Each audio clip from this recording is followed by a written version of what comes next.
මම අද පෙන්වන්න යන්නේ මම මේ ළඟදී ගත්ත කටු සෙට් එකක්.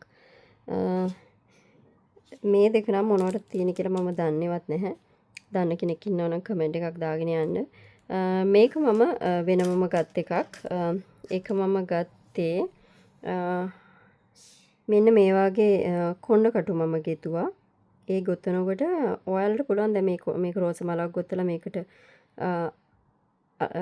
මහලා තියෙන්නේ. ඔයාලට පුළුවන් ග්ලූ එකක් ගාලා උනත් මහන්න. ඒ වුණාට කල් පැවැත්ම ග්ලූ ගෑවම සමහර වෙලාවට ගැලවිලා යනවා. ඒ හින්දා මම කරේ මේ වගේ ඉදි කට්ටකින් මට මේකට මහන්න ගියා නම් හරිම අමාරුයි. ඉතින් මේ වගේ ෂේප් එකක් තියෙන ඉදි කට්ටක් දැක්කොත් ඔයාලා අරන් තියාගන්න. මේ වගේ නිර්මාණ ඔයාලා කරනවා නම් ඒක ලේසි. ඊට පස්සේ මේකට දාලා මෙහෙම මහන්න මේක හරි ලේසි වුණා මට. ඉතින් ඒකට තමයි මම මේක ගත්තේ. මේක මේ සෙට් එකේ තිබුණේ නැහැ වෙනමම ආව එකක්. ඊට පස්සේ මේක ප්ලාස්ටික් මේවා නම් ගොඩක් හොඳයි. අපි ටී-ෂර්ට් යාන් වලින් එහෙම මොනවා හරි කරනවා නම් ඊට පස්සේ මේ ඔයාලා දන්නවා මාක් කරගන්න තියෙන ඒවා. මේවත් ඒ වගේමයි. මේක කටර් එක, නූල් කපන්න තියෙන කටර් එක. මේක ස්ටිච් මාක් කරගන්න එක. ගොඩක් වෙලාවට ඒ කාලේ නම් මම කරේ. දැනට උනත් මම කරන්නේ මම මේකත් එක්ක එච්චර ෆ්‍රෙන්ඩ්ලි නැහැ. මම කරන්නේ මම මොකක් හරි නිර්මාණයක් ලොකු දිග නිර්මාණයක් කරනවා නම් දවස් ගාණක් යන එකක් පොඩි පේපර් එකකුයි පැන්සලක් හරි පෑනක් හරි එකට දාලා තියෙනවා. ඊට පස්සේ මම කරන්නේ පේපර් එකේ ලියනවා මොකක් හරි වැඩකට යන්න උනොත් එහෙම අපි චේන් 10ක් 15ක් ගොතලා මොකක් හරි ස්ටිච් 15ක් විතර ගොතලා අපිට වෙන වැඩකට යන්න උනොත් එහෙම මම කරන්නේ ගොතපු ගාන ලියලා කටුව එකේ රඳවලා යනවා. එතකොට ආයෙ ලියෙන්නේ වෙනස් වෙන්නේ නැහැනේ. ඊට පස්සේ ආයෙ මුල ඉඳලා ගණන් කරන්න ඕනේ නැහැ. මට පේපර් එකේ ලියලා තියෙනවනේ මං කීයක්ද කරේ කියලා. ඊට පස්සේ ඒක බලලා ආයෙ ගෙතුම් පටන්ගෙන යනවා. ඊට පස්සේ ආයෙ ලියන්න උනොත් එහෙම ලියනවා. ඊට පස්සේ ඇවිල්ලා ඒක ආයෙ කපලා දානවා. ඔහොම තමයි කරේ ඉතින්.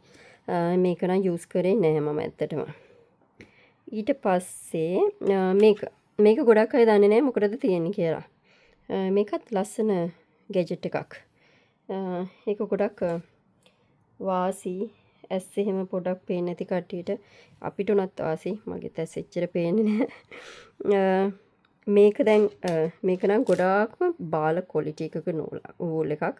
දැන් මේක අපි මෙහෙම දාන්න ගියොත් එහෙම අපිට මෙහෙම දාන්න ගියපුවම සෑහෙන වෙලාවක් යනවා පැටලෙනවා. එහෙම වෙනවනේ. ඉතින් මේකෙන් හරි ලේසි දාගන්න. අපිට කරන්න තියෙන්නේ මේක මේ හිල ඇතුළට දානවා. දාලා ඉවරලා මේක දන්න කට්ටියත් ඇති මේ දන්න කට්ටියට කියලා දෙන්නේ. ඊට පස්සේ අපිට තියෙන්නේ මේ නූල මේක ඇතුලෙන් දානවා. මේක ඇතුලෙන් දාන්න ලේසියිනේ මේක ලොකුයිනේ මේ හිල. දාලා මෙහෙම පොඩ්ඩක් ඇදලා තියනවා. තියලා ඉවරලා මේක අදිනවා හිමීට. මේ ඇද්දාම මේ පේනවාද? නූල ලස්සනට එනවා. ඊට පස්සේ මේක ගලවලා දාන්න තියෙන්නේ. මෙහෙම. ඉතින් අර චූටි ඉදිකටු තියෙන ඒකට උනත් මේකෙන් දැම්ම හැකි. මේක ඇත්තටම ගොඩක් ප්‍රයෝජනවත්. මේ චූටි මිදිකටු වලට වඩා වලට උනත් අපි අතේ මහන්න ගන්න ඒ ඉදිකටු වලට උනත් මේක දාලා නූල දාගත්ත හැකි. හරි ඉක්මනට දාගත්ත හැකි. ලේසියෙන් දාගත්ත හැකි. ඉතින් මට මේ ඉදිකටු ටිකම හම්බුණා ඒකත් එක්ක. ඊට පස්සේ මේ කටර් එක හම්බුණා. ඒක නූල් කපන්න. ඊට පස්සේ මේ කටු ටික තියෙන මම මෙතනින් එක කට්ටක් ගත්තා මම කරන නිර්මාණයකට. මෙතන තියෙන්නේ මේවා අපි ගන්නේ සාමාන්‍යයෙන් රේන්ද එහෙම ගොතන්න.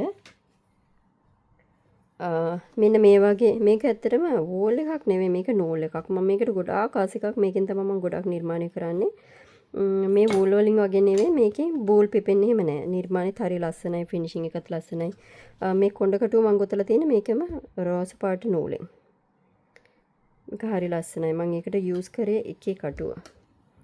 මට මතක විදිහට. ඉතින් මෙතන තියෙනවා මේ කටු සෙට් එකේ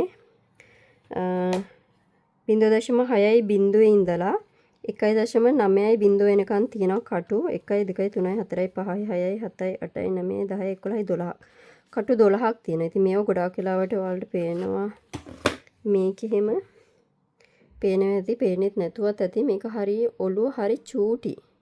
අර කොක්ක හරිය චූටි මේක අර නූල් තියෙන අතේම හන නූල් ඒ වගේ ඒව ගොතන්න රේන්ද ගොතන්න ගත්ත හැකි. මේක නම් පොඩ්ඩක් ලොකුයි. මේක මම මේක ගෙතුවේ එකේ කටුවෙන්. ඊට පස්සේ මේක ගොඩක් වෙලාවට වූල් වල තියෙන කටුව. මේකේ දෙකේ ඉඳලා 6.5 වෙනකම් කටු තියෙනවා. මෙතනත් 12ක් 11ක් තියෙනවා. මම හිතන්නේ 1 2 3 4 5 6 7 8 9 10යි. 10ක් තියෙනවා මෙතන කටු. මෙතන තියෙනවා දෙකේ ඉඳලා 6.5 වෙනකම් කටු. ගොඩක් වෙලාවට මම යූස් කරන්නේ 3 3.5 4. මේවා ගොඩක් වෙලාවට මට යූස් වෙනවා අඩුයි. මේ වගේ වා ටී-ෂර්ට් යාන් වලින් එහෙම කරද්දී යූස් වෙනවා. මේ දෙක බේබි වූල් වලට වගේ හොඳයි. ඊට අමතරව මම ළඟ මේ කට්ට තියෙනවා. මේ කටුව මම එකම එක පාරයි ගෙතුවේ ටී-ෂර්ට් යාන් එකකින්ම රග් එකක් ගෙතුවා. මේක 15 කටුව. ඔයාලට පේනවද දන්නේ මේක 15.0 කටුව. මේකේ මේ ගොඩාක් ලොකුයි. ගොඩාක් ලොකුයි ඔළුව.